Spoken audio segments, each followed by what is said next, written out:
Mon nom est Amélie Dubois, et jusqu'à mes 30 ans, je n'étais que l'ombre silencieuse derrière le brillant héritage de la pâtisserie Dubois, à Lyon. Une institution. Ce n'était pas un simple commerce, c'était un pan d'histoire gastronomique ancré au cœur de la presqu'île.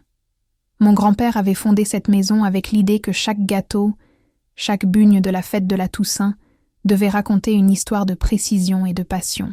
Mon père, Jacques, a perpétué cette tradition, mais il n'a jamais vu en moi l'héritière, malgré mes notes d'excellence à l'école de commerce et mon amour secret pour les chiffres.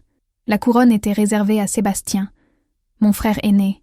Sébastien n'était pas un mauvais homme, mais il était le fils doré, l'artiste, le flambeur qui prenait le crédit de mes analyses silencieuses. Pendant que je passais mes nuits à optimiser les chaînes d'approvisionnement et à minimiser les pertes, lui paradait dans les salons lyonnais, vantant un génie instinctif qui n'était rien d'autre que mon travail acharné. Le vrai problème, la graine de la discorde, est née de la technologie. Lorsque j'ai proposé d'intégrer un système d'analyse de données pour anticiper les fluctuations du marché du sucre et du beurre, une innovation qui aurait sauvé des millions, Sébastien a ricané. « Amélie, chérie, la pâtisserie est un art, pas une équation, » avait-il dit, en agitant la main comme s'il chassait une mouche. Mon père, aveuglé par la gloire de son fils, avait acquiescé. « Laisse ton frère s'occuper de l'instinct, Amélie. Tu es douée pour les livres. » C'est à ce moment-là que j'ai pris ma décision. Non pas de partir en colère, mais de partir en silence pour construire une forteresse que ni leur instinct ni leur arrogance ne pourraient jamais ignorer. J'ai emballé mes quelques affaires et j'ai quitté Lyon pour Paris, où j'ai plongé tête baissée dans le monde de la data science, loin de la douce odeur de vanille et de la toxicité familiale. J'ai décroché un poste subalterne dans une start-up de logistique alimentaire. Mon appartement minuscule rue Mazarine contrastait avec le luxe feutré de notre maison familiale, mais il était mon sanctuaire, mon laboratoire. J'y ai développé mon propre algorithme en secret, une IA que j'ai baptisée Alchimie Data, capable non seulement de prédire les tendances du marché avec une précision chirurgicale, mais aussi de modéliser des chaînes d'approvisionnement en temps réel pour éliminer tout gaspillage. C'était ma riposte silencieuse, mon armée de 0 et de 1. Pendant 2 ans, j'ai travaillé dans l'ombre, mon succès n'étant connu que de mes clients, tous des géants agroalimentaires européens, et surtout, jamais de ma famille. Pour eux, j'étais toujours la bibliothécaire, en train de jouer avec des ordinateurs. Le jour de la fête de la Toussaint, je suis revenue à Lyon. La maison était pleine. Les cousins, les tantes, tous réunis autour de la table en acajou sculpté. L'atmosphère était chargée d'une hypocrisie festive. Mon frère, plus bouffi d'arrogance que jamais, dominait la conversation, parlant d'une nouvelle ligne de produits sophistiqués. C'est à la fin du dîner, après le service des coussins de Lyon, que le piège s'est refermé. Une cousine, toujours curieuse, m'a demandé ce que je faisais à Paris. J'ai répondu simplement « Je travaille dans l'analyse de données pour la logistique agroalimentaire. » C'est là que Sébastien a laissé tomber sa bombe. Avec un sourire condescendant, devant 30 paires d'yeux. Mon frère Sébastien, après avoir servi le café et pris une gorgée bruyante de son digestif, s'est tourné vers moi, ce sourire suffisant collé aux lèvres. « Amélie, tu es si studieuse, » a-t-il dit, le ton pétri d'une fausse affection qui me donnait envie de briser la porcelaine. « C'est adorable que tu fasses de la logistique. Mais soyons honnêtes, nous parlons de petits boulots de bureau, rien de comparable à la pression, au génie qui est nécessaire pour gérer un héritage comme la pâtisserie Dubois. Je veux dire, tu as refusé de t'impliquer réellement. Tu as choisi de faire des calculs pour des tartes, plutôt que de faire les tartes toi-même. » Il a ri, un son sec et dédaigneux. Puis, il a porté le coup de grâce, le mot que je savais qu'il pensait depuis des années, mais qu'il n'avait jamais osé prononcer à voix haute. Il a penché la tête vers nos cousins, comme s'il partageait une blague honteuse, et a lâché « Vraiment, ma sœur, devant la famille, tu es une ratée, une enfant qui joue dans son coin parce qu'elle n'a pas la carrure pour affronter la vraie entreprise de notre père. » La salle est devenue un silence de mort. Le mot « raté » a résonné plus fort que n'importe quelle cloche. Mon père a toussé, mal à l'aise. Ma mère a fait semblant de s'intéresser à une tache sur la nappe. Personne n'a pris ma défense. L'humiliation n'était pas seulement le mot, c'était le poids de l'approbation silencieuse de toute ma famille. l'acceptation que le frère artiste et arrogant avait le droit de me rabaisser. J'ai senti le feu me monter aux joues, mais j'ai fait quelque chose d'inattendu. J'ai souri. Un sourire froid, calculé, qui n'atteignait pas mes yeux. J'ai posé ma tasse avec une lenteur exaspérante. « Sébastien », ai-je dit, ma voix calme, mais avec une résonance métallique. « Tu as raison. La pâtisserie est un art. Un art magnifique et nécessaire. Mais un art sans fondement est une ruine programmée. Et moi, pendant que je faisais mes petits calculs de tartes à Paris, toi, l'artiste, tu étais en train de t'endetter à la banque pour couvrir les pertes causées par une chaîne logistique archaïque. » Il a pâli. Son sourire s'est figé, transformé en une grimace de stupéfaction pure. J'ai continué, ciblant la faille qu'il cachait à tout le monde. Le prix du beurre a augmenté de 40% en un trimestre. Tes concurrents ont fait des stocks prévisionnels. Toi, tu achètes au prix fort parce que tes instincts t'ont trahi.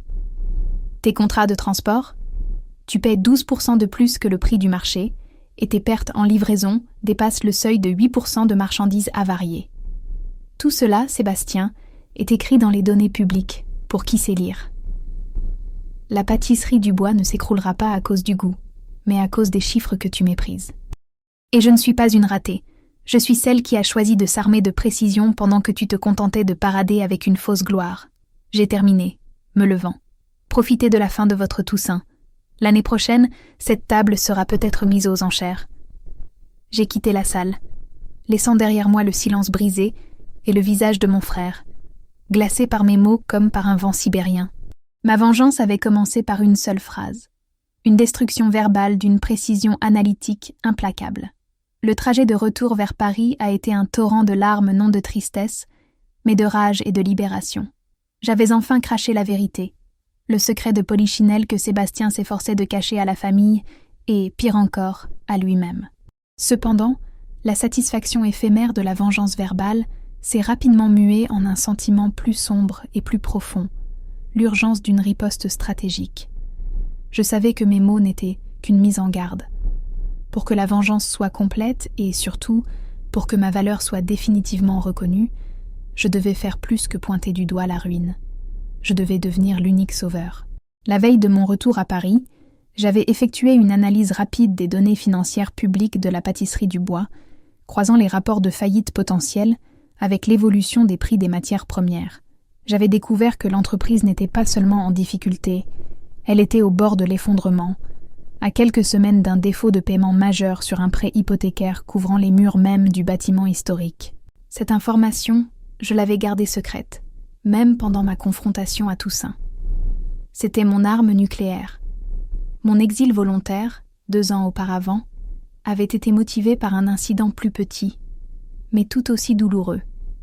Une proposition de mon premier algorithme de gestion des stocks pour l'entreprise, que mon père avait jeté à la poubelle en disant que l'intuition familiale valait mieux que n'importe quelle machine de Paris. Cet affront avait été le catalyseur. Dès mon retour, je me suis plongée dans mon travail avec une ferveur renouvelée. J'ai renforcé Alchimie Data, mon IA, la préparant à devenir la solution ultime pour les problèmes complexes de la pâtisserie. Je ne visais plus un simple contrat de logistique. Je visais à restructurer la totalité de leur fonctionnement, du champ de blé à la vitrine. Mon succès à Paris était déjà monumental, mais invisible pour ma famille. J'avais récemment finalisé un accord de partenariat avec le leader européen de la confiserie, une entreprise suisse réputée pour sa discrétion et sa fortune, qui utilisait Alchimie Data pour modéliser ses stratégies d'expansion en Asie. Le contrat valait des dizaines de millions d'euros, et il prouvait la puissance de mon système. Mon bureau, un espace de coworking spartiate à l'époque, est devenu un centre de commande où chaque ligne de code était une étape de plus vers la destruction de l'arrogance de Sébastien et la validation de ma propre voix. L'objectif de ma vengeance n'était plus de les voir tomber, mais de forcer mon frère et mon père à admettre que la ratée était la seule personne capable de préserver l'héritage familial qu'ils avaient failli anéantir par pure suffisance. J'attendais le signe, l'appel de détresse, sachant qu'il viendrait. La peur et l'orgueil de Sébastien l'empêcheraient de m'appeler directement. Il faudrait que la panique gagne mon père en premier. Mon attente ne fut pas longue. 1 mois après la scène de la Toussaint, le premier écho de la déroute de la pâtisserie du bois est arrivé non pas par la famille, mais par des canaux indirects. En tant que data scientist dans le secteur agroalimentaire, j'avais accès à des agrégateurs de données de marché.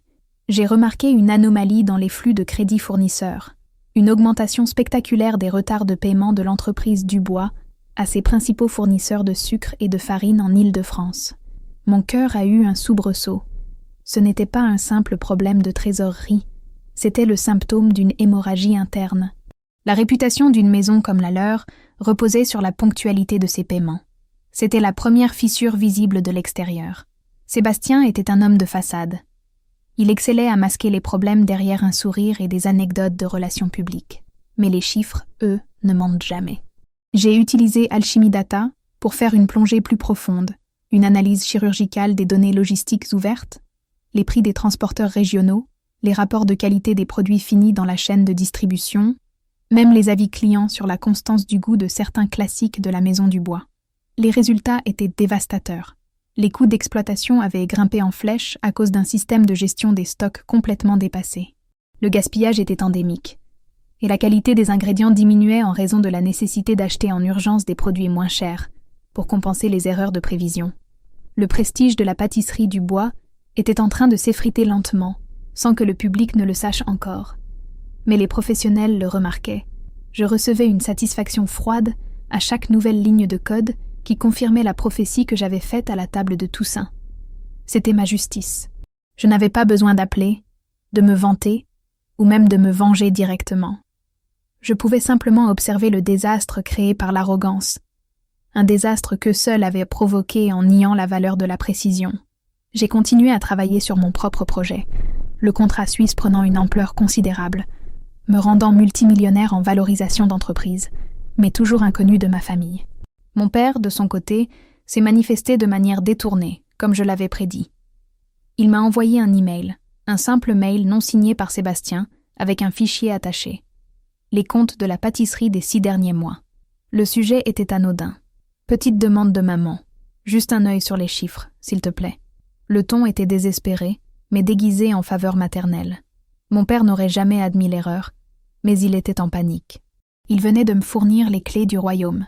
Un accès complet aux données internes qui allaient me permettre de finaliser mon plan de vengeance. J'ai ouvert le fichier avec un sourire tranchant.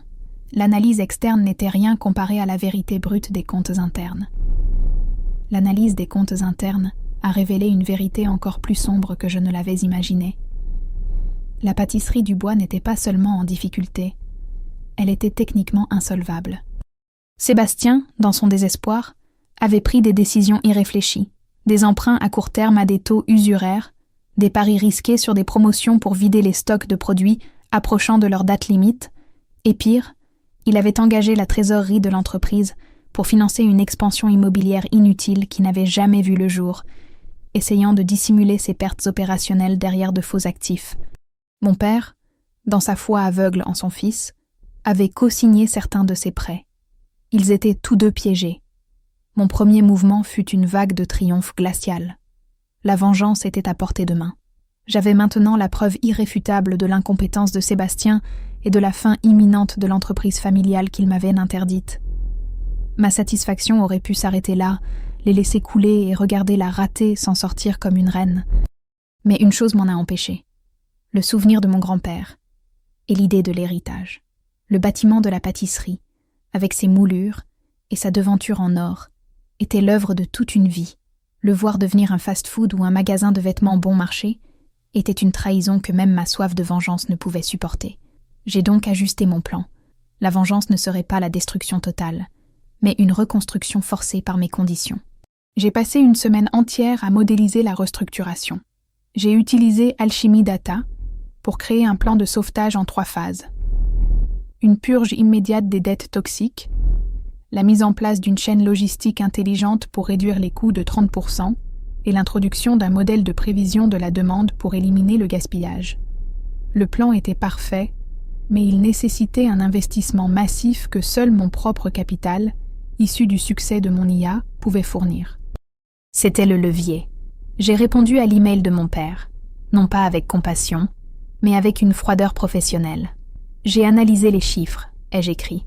Ils sont pires que vous ne le pensez. Vous êtes en état d'insolvabilité imminente. La seule façon de sortir de cela est un plan de restructuration radicale, mené par un expert externe. Je connais cet expert. Je peux organiser une réunion pour présenter la solution. Je n'ai pas dit que l'expert, c'était moi. Le piège était tendu. Mon père, terrifié à l'idée de perdre l'œuvre de sa vie, a accepté sans poser de questions. Le rendez-vous fut fixé à Lyon, non pas à la maison, mais dans l'ancien bureau de mon grand-père à la pâtisserie, un lieu d'une solennité écrasante, où l'odeur du beurre fondu et de la défaite planait. Le jour de la rencontre, je suis entrée dans l'ancien bureau du grand-père. La pièce était sombre, sentait la poussière et les vieux papiers. Sébastien était là, l'air hagard, les traits tirés. Il n'avait plus l'éclat arrogant d'autrefois. Mon père, habituellement si rigide, semblait avoir vieilli de 10 ans. Ils étaient assis de l'autre côté de la grande table, des hommes brisés, attendant leur bourreau. Je suis entrée seule. Pas de veston chic, juste une robe noire simple et mes lunettes. J'ai déposé sur la table une liasse de documents, joliment reliés, mon plan de sauvetage, intitulé « Renaissance du bois, précision et passionne ». Mon père m'a regardée avec confusion. « Non. Amélie ? Mais où est l'expert ?» J'ai souri. Le même sourire froid que celui qui avait glacé Sébastien à Toussaint. « L'expert, c'est moi, papa. J'ai fondé Alchimie Data, et la valorisation de mon entreprise est aujourd'hui plus de 10 fois supérieure au chiffre d'affaires de la pâtisserie. » Le choc fut total. Sébastien se leva d'un bond, le visage rouge. « Tu te moques de nous. Tu es venu pour te venger de ce que j'ai dit. » J'ai levé la main pour le faire taire. Mon geste était absolu. « Asseyez-vous, Sébastien. La vengeance n'est qu'un prélude à la rationalité. Je ne suis pas là pour me venger de tes paroles. Je suis là pour te faire payer le prix de ton incompétence qui met en péril l'œuvre de ton grand-père. » Il se rassit, tremblant. J'ai continué, mon ton se faisant plus chirurgical à chaque mot. J'ai pointé du doigt les graphiques de mon rapport, chacun d'eux étant une preuve irréfutable de sa mauvaise gestion. Regardez ce graphique, Sébastien. C'est votre instinct. Une augmentation de 60% du coût des ingrédients de base en 6 mois, alors que mon IA prédisait cette hausse avec une marge d'erreur de 2%. Votre art a coûté à cette maison 3 millions d'euros en produits avariés l'année dernière. J'ai enchaîné les preuves. Le prêt usuraire, les contrats de transport obsolètes, l'absence de plan de succession. J'ai prouvé qu'il avait ruiné la pâtisserie, non pas par malveillance, mais par une arrogance et un mépris total de la réalité technologique. J'ai terminé ma présentation avec le solde bancaire actuel de la pâtisserie. Dans 21 jours, sans intervention radicale, vous perdez tout. La banque saisira les murs, et l'héritage du bois sera effacé par la vanité d'un artiste qui a traité sa sœur d'une ratée. Le visage de Sébastien, autrefois si plein de vie et de sarcasme, était maintenant une toile de détresse. Son sourire était complètement gelé, remplacé par une terreur et une reconnaissance naissante. C'était le point culminant de ma vengeance. J'ai laissé le silence peser dans le bureau pendant de longues minutes. Mon père pleurait silencieusement dans ses mains, conscient de la catastrophe et de sa propre faute d'avoir encouragé la vanité de Sébastien. Sébastien, lui, fixait les chiffres, l'air d'un homme qui venait de comprendre que sa vie n'était qu'un mensonge. J'ai pris une gorgée d'eau, sentant le moment de bascule. La vengeance pure était douce, mais elle n'était pas suffisante pour un scénario de haute rétention et de monétisation durable. Il fallait un élément inattendu, une couche de complexité émotionnelle qui transformerait la haine en respect forcé. J'ai rouvert mon dossier et j'ai pointé une annexe que ni mon père ni Sébastien n'auraient jamais pu connaître. Ce n'est pas le pire, ai-je dit, ma voix redevenant moins accusatrice, plus narrative. L'effondrement financier n'est qu'un désastre. Mais il y a une autre catastrophe, plus insidieuse, que vous avez ignorée en me traitant de raté et en jetant mes idées. J'ai révélé le document.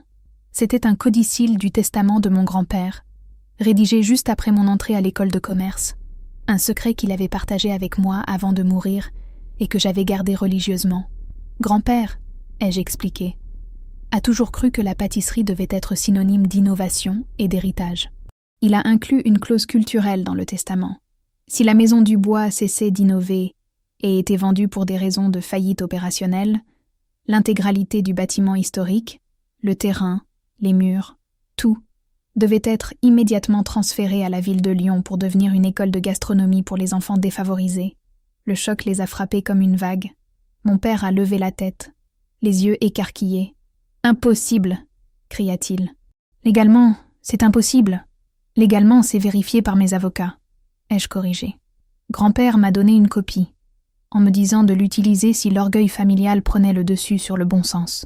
Sébastien, papa, vous n'allez pas seulement perdre l'entreprise. Vous allez perdre les murs, le nom, tout. Et l'humiliation sera publique, sous la forme d'une école de cuisine pour enfants portant un nom qui ne sera plus Dubois. C'était le coup de grâce inattendu. Ma vengeance n'était pas de les ruiner financièrement, ce qu'ils avaient déjà fait, mais de leur retirer l'héritage symbolique, le nom, la mémoire de grand-père, ce qui était bien pire pour des hommes d'honneur lyonnais. J'ai sorti mon chéquier d'un grand sac. J'ai cependant la solution, l'unique solution. La solution n'est pas le pardon, mais un accord, un contrat qui force la réconciliation et la reconnaissance, ai-je déclaré, glissant le plan de restructuration complet vers eux. Je ne veux pas l'entreprise, je ne veux pas du titre de PDG, je veux la reconnaissance de ma valeur et un nouveau départ pour cette famille. Mon plan de sauvetage est le seul moyen d'éviter la clause du grand-père. Alchimie Data injectera l'argent nécessaire pour effacer la dette toxique et implémenter la nouvelle logistique. Mais cet investissement vient avec des conditions. Des conditions qui sont ma propre forme de vengeance transformatrice. La première condition, que j'ai dictée avec une autorité nouvelle, fut la plus difficile à avaler pour Sébastien. Tu vas démissionner de ton poste de directeur des opérations, Sébastien. Immédiatement. Ton instinct a fait faillite. Cependant, ton vrai talent réside dans la création, le goût. Tu deviendras le directeur créatif, entièrement responsable du produit, mais sans aucune implication dans la gestion ou la logistique. Ces domaines seront entièrement contrôlés par un conseil d'administration de ma nomination, utilisant Alchimie Data comme unique système de prise de décision. Sébastien a hésité, luttant contre les restes de son orgueil. C'est une humiliation publique, Amélie. C'est un changement de vie nécessaire, ai-je rétorqué. La vraie humiliation serait de perdre les murs de grand-père. La deuxième condition s'adressait à mon père. Papa, tu vas te retirer complètement des affaires courantes. Tu resteras président honoraire, mais la responsabilité légale et opérationnelle sera déléguée à ma structure. Tu signeras une clause irrévocable stipulant que tu ne peux plus co-signer de prêt pour Sébastien sans mon autorisation formelle. La troisième condition était le cœur de ma vengeance, pardon. La seule chose que je ne pouvais pas obtenir par l'argent. La reconnaissance. Enfin, Sébastien, tu vas m'adresser une lettre formelle, devant le notaire de la famille et le nouveau conseil, reconnaissant que mes analyses et ma technologie sont la seule raison pour laquelle la pâtisserie du bois est sauvée. Et tu me présenteras tes excuses publiques, même si elles sont forcées, pour m'avoir traité de raté devant la famille. Ce document restera secret, mais il sera ma garantie, mon armure contre toute récidive de votre arrogance. Le silence est revenu. Ces termes étaient onéreux, humiliants, mais ils étaient à la seule porte de sortie pour sauver l'honneur familial et l'héritage. Ils étaient à la preuve que la ratée était la seule capable de les sauver. Mon père a été le premier à signer, les mains tremblantes, un soulagement mêlé de honte sur le visage. Il avait sauvé son héritage. Sébastien, cependant, a résisté, fixant la liasse de papier, comme si c'était un pacte avec le diable. « Et si je refuse ?» demanda-t-il, sa voix rauque. J'ai souri, non plus avec froideur, mais avec une tristesse calculée. Alors nous attendons 21 jours, et nous regardons l'école de cuisine s'ouvrir. Et je continuerai de gérer Alchimie Data en Suisse, multimillionnaire, avec une conscience tranquille. Le choix est entre une humiliation temporaire et une ruine historique. Il a baissé les yeux sur les papiers, sa propre analyse des chiffres criant la vérité des faits. Il a pris le stylo, sa main a tremblé, puis il a apposé sa signature, transformant sa défaite en la seule voie possible vers la rédemption. C'était un acte de pardon forcé, de réconciliation contractuelle. Il avait perdu la bataille de l'arrogance. Mais il avait sauvé son art.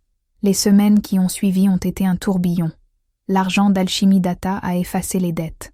Mon équipe a implémenté la nouvelle logistique. Le gaspillage est tombé à zéro.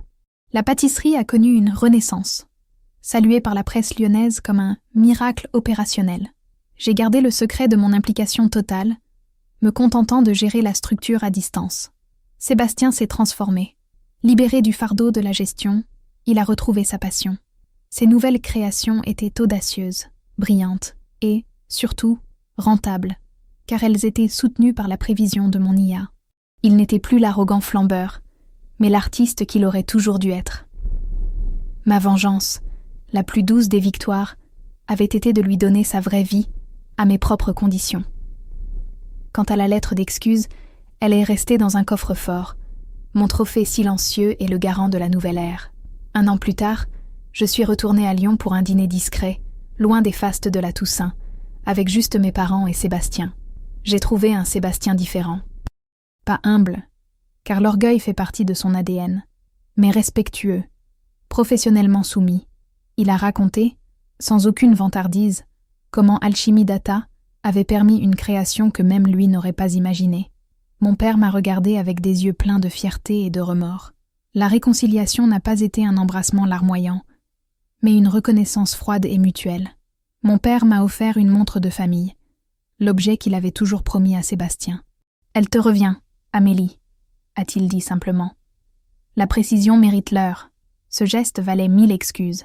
La vraie surprise est venue de Sébastien. Alors que nous partions, il m'a arrêté au seuil. Il n'a pas mentionné la lettre. Il a dit, très doucement, en français, « Amélie, la semaine dernière, une cliente a appelé mon nouveau gâteau une œuvre d'art logique. » J'ai souri. Merci pour la logique. C'était sa manière d'avouer que ma ratée vision était désormais l'âme de son art. Ma vengeance était complète. Elle n'avait pas détruit ma famille, mais l'avait forcée à se réformer, à se concentrer sur ses vraies forces, en reconnaissant ma valeur. J'ai sauvé l'héritage de grand-père, en devenant le pilier secret, l'ombre nécessaire à la lumière. Ma vie avait changé. Je continuais à faire tourner Alchimie Data, gérant un empire de données, mais je savais que j'avais un pied, solide et respecté, dans l'héritage de Lyon. La pâtisserie du bois, renommée Dubois & Alchimie, est redevenue un symbole d'excellence.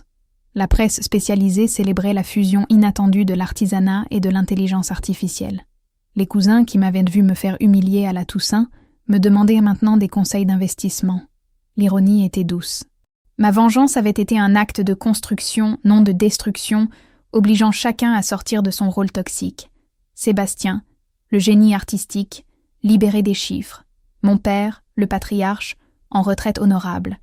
Et moi, la ratée, devenue l'architecte silencieuse de leur succès.